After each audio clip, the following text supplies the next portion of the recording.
PA ni Jinky umalma sa mga akusasyon laban sa Pacquiao couple. So, pinag-uusap, if you haven't subscribed yet to my YouTube channel, please don't forget to like, share, and subscribe at hit mo na rin ang notification bell for more showbiz updates. Bago tayo first magpatuloy sa ating updates for today's video, nais ko pong pasalamatan kayo for always watching and trusting this channel. Thank you so much sa inyong laging panonood at palagi ang pagsubaybay sa mga updates po natin patungkol po sa mga latest happenings and latest updates sa showbiz. So, bago tayo magpatuloy, let's watch this video. Couple. So, pinag-uusapan po ngayon ang patungkol sa mga akusasyon laban kay Miss Jinky Pacquiao at kay Mr. Manny or Senator Manny Pacquiao. Mula nang naging public property si Eman Bacosa, nagkaroon ng mga paratang na hindi siya tinutulungan ng kanyang ama, ang pambansang kamao na si Manny Pacquiao at stepmother na si Miss Jinky Pacquiao. Marami ang interesadong malaman ang reaksyon ng Pacquiao couple pero nananatili silang tahimik tungkol sa mga issue. Kaya patuloy na nadadagdagan ng espekulasyong may kinalaman sa tunay ni relasyon ni na Jinky at Manny kay Eman, ang 21 years old na anak ng pambansang kamao sa ibang babae. Kamakailan lamang ay pumirma po ng kontrata itong si Eman Bacosa na anak ni Mr. Manny Pacquiao sa ibang girls, dito po sa GMA. So, dahil po sa mga akusasyong ito ay hindi na po nag-atubili pa ang PA nitong si Miss Jinky Pacquiao. Umalma ito patungkol sa mga akusasyon or aligasyon patungkol sa mag-asawang Pacquiao. Si Malu Masangkay ay isa sa mga personal assistant ni Jinky. Siya ay madalas na nagbibigay ng mga updates sa activities ng Pacquiao family sa pamamagitan ng kanyang Facebook page. Kamakailan lamang ay hindi napigilan ni Malu na magsalita bilang pagtatanggol sa Pacquiao couple.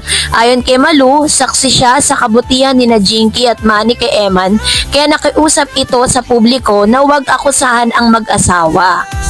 Kung ibang tao nga raw ay natutulungan ng mag-asawa, si Eman pa kaya na sariling dugo ni Manny? Ito ang kabuuan ng unedited Facebook post ni Malu bilang depensa kina Manny at Jinky.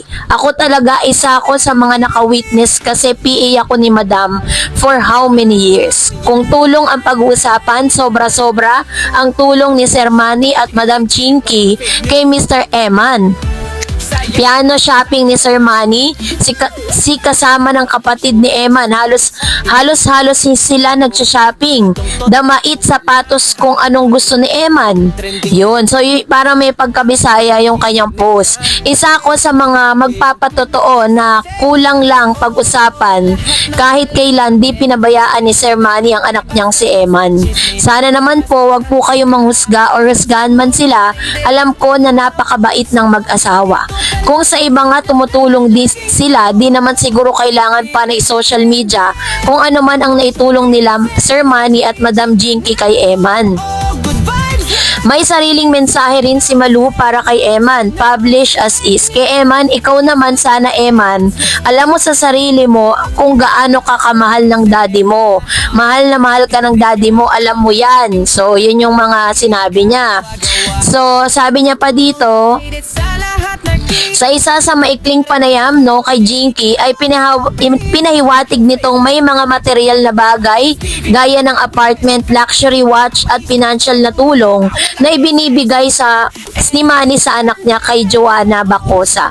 Ngunit hindi na ito sinapubliko dahil isa itong pribadong bagay. So, dahil po dyan, nilinaw po ng PA nitong si Manny Pacquiao na hindi totoo na pinabayaan nila itong si Mr. Eman Bacosa. Kamakailan lamang ay pinagamit na rin nitong si Mr. Manny Pacquiao ang kanyang apelido para sa kanyang anak na si Mr. Eman Bacosa.